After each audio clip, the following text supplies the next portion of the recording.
नमस्कार दोस्तों, आपका स्वागत है हमारे भारत में। दोस्तों, जो भी बड़े बड़े महान संत होकर गए उसमें स्वामी राम तीर्थ जी का भी बहुत बड़ा नाम है। वो भी एक सच में बहुत ही एकदम स्थितप्रज्ञ इंसान हम कह सकते हैं, या फिर बहुत बड़े ऐसे संत जो हमें बहुत ज़्यादा रास्ता दिखा कर एक उत्तम मार्ग पर लेकर जाए। इतनी बड़ी उनकी काबिलियत थी, और वो सच में उनकी छोटी छोटी बातें भी अगर हम देखेंगे तो उससे सच में बहुत कुछ सीख सकते हैं।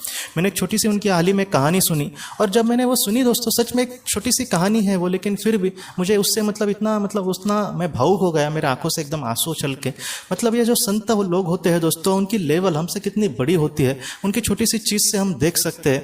एक बार जब वो छोटे थे दोस्तों, तो कुछ काम से वो अपने घर से थोड़ा सा दूर गए थे, और वहाँ पर घर से वो जब आ रहे थे अपने घर पे वहाँ से, तब कुछ बुरे लोग होते हैं ना, या फिर दूसरों को परेशान करने वाले, वो उनको कुछ भद्दा मजाक उनका कुछ करने लगे। तब इनको थोड़ा सा ये लगा, वो उनका चेहरा थोड़ा सा पट्टी बदल गया वो।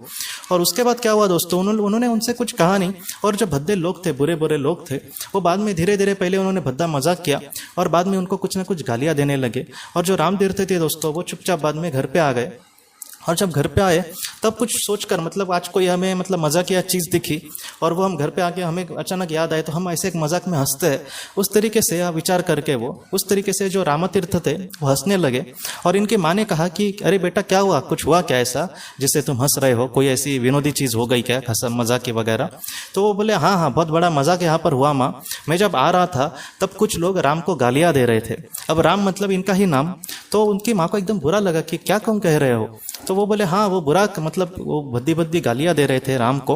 पहले तो राम को लगा कि ये मुझे दे रहे, लेकिन बाद में राम को पता चला कि मैं इन सारी चीज़ों से तो परा हूँ, ज़्यादा से ज़्यादा ये मेरे शरीर को गाली दे सकते हैं, लेकिन मैं इस शरीर से बंधा ही नहीं हूँ, तो वो मुझे क्या गाली देंगे।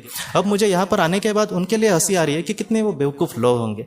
सच में दोस्तों, अभी आपको कहते समय भी एकदम ये लग रहा है मुझे कि आप सोचिए कितने महान लोग होंगे, इनकी अपने मन पर कितनी उनकी पकड़ होगी, कि जैसे मुझे अगर कोई बोल रहा है तो वो मुझे बोल ही नहीं रख सकता, वो मेरे शरीर को ही ज़्यादा सर कुछ बोल सकता है, इसलिए मैं इन सारी चीज़ों को लेकर क्यों बुरा मानूं। सच में ये जो बात है दोस्तों, हम सबको इससे बहुत कुछ सीखने की मुझे लगता है ज़रूरत है। आज भी हम ज़रा सा किसी ने कुछ बोल दिया हमें बुरा लगता है, ज़रा सा हमें किसी ने शादी में नहीं बुलाया या फिर कुछ नहीं किया तो हमें लगता है कि कितना उसने बड़ा पाप किया है। लेकिन ये बड़े संत, इतने बड़ा इंसान, आप देखें तो ऐसे मोक्ष के एकदम, जिन्होंने मोक्ष को प्राप्त ही किया है, ऐसे इतने बड़े महान लोग अगर अपने आप को कुछ भी नहीं समझते तो उनके सामने मैं कुछ क्या हूँ जो मैं लोगों से ये आशा करूँ कि वो आशा करूँ कि वो मुझे कीमत देंगे। ये बात मुझे सच में बहुत ज़्यादा महत्वपूर्ण लगी, इसलिए मैंने सोचा कि ये बात आपके सामने रखूं। ऐसे जो महान लोग हैं, ऐसे जो महान संत हैं दोस्तों, ऐसे जो हमें जो अपने जीवन से सीख देते हैं, कभी कभी मुझे ऐसे लगता है कि ये लोगों को जो सीख देते हैं अपने मुंह से, उससे ज़्यादा अपने जीवन में किस तरीके से इन लोगों ने अपना जीवन जिया है और उससे जो सीख दी है वो हम सबके लिए सच में बहुत महत्वपूर्ण है। इसलिए जितना हो सके दोस्तों, हमारा मन का अहंकार सारा त्याग कर सर्वशक्तिमान ईश्वर पर हम पूरी तरीके से लीन हो जाए और एक अच्छा कार्य करते करते अपने जीवन का पूरी तरीके से सार्थक करें। यही मैं हम सबको अपने जीवन में करना है, और इसको ही प्राथमिकता देकर हमें जीवन में बहुत ही अच्छे से आगे बढ़ने का प्रयास करना है दोस्तों। तो दोस्तों, हम अपनी अगली वीडियो में किसी नए विषय को लेकर मिलेंगे। तब तक आप अपने परिवार का ख्याल रखना।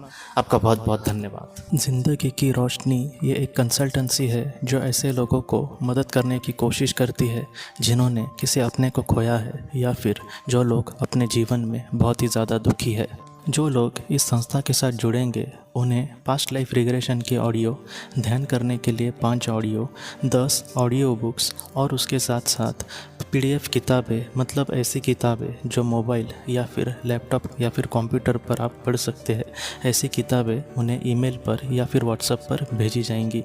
जो लोग इस संस्था के साथ जुड़ना चाहते हैं वो कृपया इस नंबर पर व्हाट्सएप मैसेज करें। आपका बहुत बहुत धन्यवाद।